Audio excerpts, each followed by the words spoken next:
Tim Mixon from British Boxing News, going to be talking about the Anthony Joshua versus Jermaine Franklin fight that takes place this weekend, April the 1st, at the O2 Arena in London, which will be broadcast live on DAZN.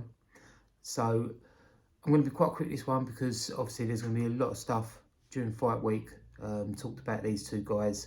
So obviously Jermaine Franklin we've seen once before when he fought against Dillian Whyte in around about November last year, where he took the fight all the way to a mixed decision. I think there was 3 judges that scored it 3 rounds to Dillian Whyte, and there was 1 judge that saw it completely even at 114 to 114.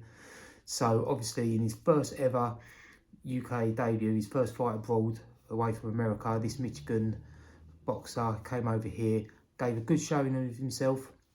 He showed that he's not someone who's easily defeated. Dillian Whyte is obviously up there at the highest echelons of heavyweight boxing. He's never been a world champion, but he has been, WBC mandatory contender for a long time.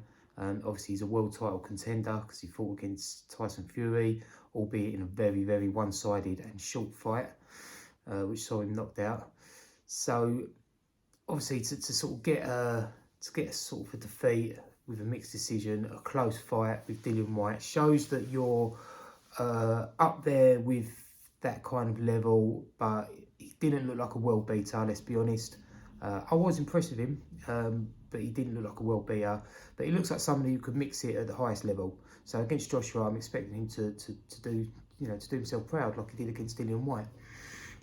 So he showed us that he's tough. He can land a shot. He can take a shot and dish one out again. He went all the way to the 12th round. I know there was a big punch right at the end from Dillian Whyte that sent him flying back into the ropes, where he just sort of slumped into the ropes. It didn't look like he was going down, but he just looked like pure exhaustion to me. For the first time in his career, going for 12 rounds.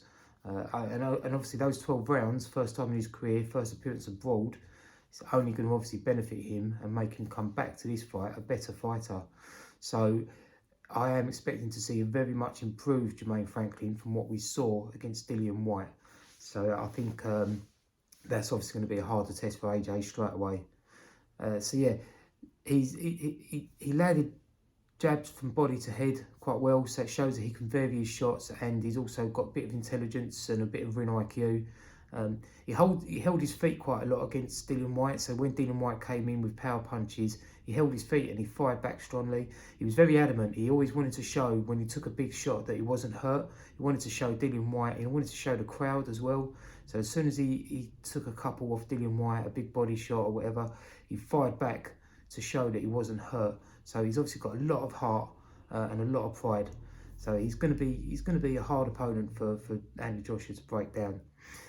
That being said, with his far greater reach, I think he's got 4 or 5 inches in height, and again 4 or 5 inches in reach over Jermaine Franklin. So I'm expecting Joshua to be able to keep this fight at range.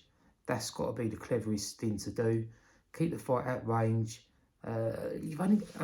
Joshua's stock has gone down a lot in recent years because of obviously 3 defeats now, back-to-back defeats to Usyk. But you're talking about a generational great against Usyk. For me, Ruiz is also a great boxer. So losing to Ruiz there's no shame in that when that happened. He was surprised by somebody who's been boxing since the age of 6, and he was surprised that, wow, this guy actually can fight. And Joshua's been boxing since the age of 18. So for me personally, if you put Ruiz and Joshua together, both fit, on form, to me that could be, it could go either way every time. You could pair them up for 5 fights and it will be 3-2 to one and 3-2 to the other. That's the way I see them two. I think they're very evenly matched because I think Ruiz is a very, very, very good fighter. Ill-disciplined, but a good fighter nonetheless. So Joshua has got a huge reach and height advantage, and he would obviously be very silly not to use that. So I would expect him to keep this fight at length and to really obviously use those attributes and that greater, vaster reach and length. So that would obviously be the best thing for him to do. I think where I said earlier that his stock has decreased over the years, you've only got to go and watch a couple of highlights from recent fights, you know, his recent wins, to see that he's still athletic and powerful and explosive, and he's still a force to be reckoned with. So for all these people that have written him off, telling him to retire, he's still got some big wins and big fights left in him, in my opinion. And he's still up there in the highest echelons of the sport. And I think he's only one knockout win away from being talked about with his fight with Fury or fight with Wilder again. So there's definitely a lot of life left in him, and I think he's going to show it in this fight. He's got a very strong mindset, and he's always improved. Every time he has a rematch with Ruiz, comes back improved.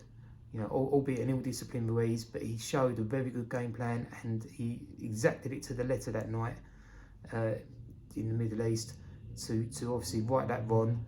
Against Usyk, he got better from the first loss to the second loss. He still lost, but he still showed that he was better, and he came close to, you know, not upsetting Usyk, but he gave him a lot to think about. And there was one round that Eddie Hearn and everyone at ringside really thought they had him.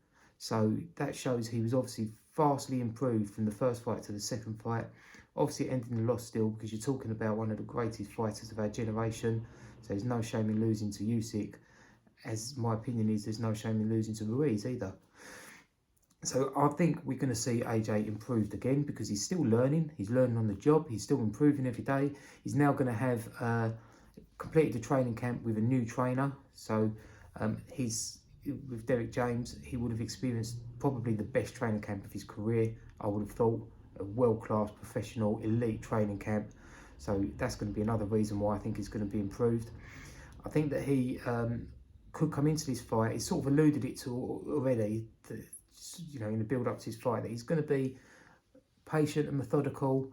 He's not going to go all-out assault looking for the knockout. Some people might think he should go out and blow him out in 1 round, 2 rounds. But I think with his size and reach advantage, just step in with that jab, keep it long, keep moving, keep circling, keep it long, and don't do anything silly. Just use your height and reach advantage to the fullest, because you don't need to step in close against him. Dillian Whyte got in very close range with Franklin, and it went back and forth. There's no need to do that for Joshua. He can just keep the fight long, keep it sensible, and the minute he starts, I mean, I personally think he could probably just wear him down with the jab alone. He could probably spend the first 3 rounds really stepping in with that jab, jabbing him, stepping with a big jab every now and again with a lot of power behind it.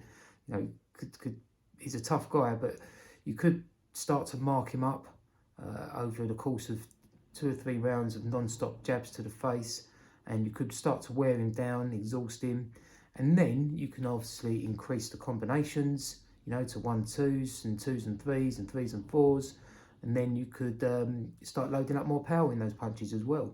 So I think that Anthony Joshua should be patient, be methodical, and just take his time and keep him at range.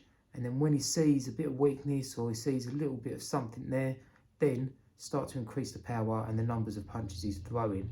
And I think if he does that, I think anything from round 3 onwards, we could see something significant in the fight that could sound the end for Franklin. I think Franklin's a tough dude. He showed that against Dillian Whyte, but I think against Joshua, there's going to be that explosiveness there that Dillian Whyte didn't possess. You know, he was trying to chop down with these right hands that weren't really landing very well. But with Joshua, I think he could just jab, take his time. And when Franklin tries to do something, open up, he could really come in with something powerful that could really make him think, make his legs stiffen. And the minute that happens, I think Joshua's going to sense that there'll be an urgency to finish the fight off. Again, I don't think he'll be stupid and go too gung-ho that something's going to happen silly.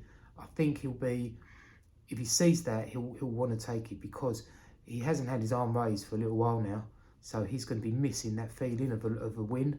So I think he'll, as soon as he lands something telling and he sees something in Franklin, a little stiffening of the legs, a little blink of the eyes, something like that, and I think he might sort of edge in, go in for that kill.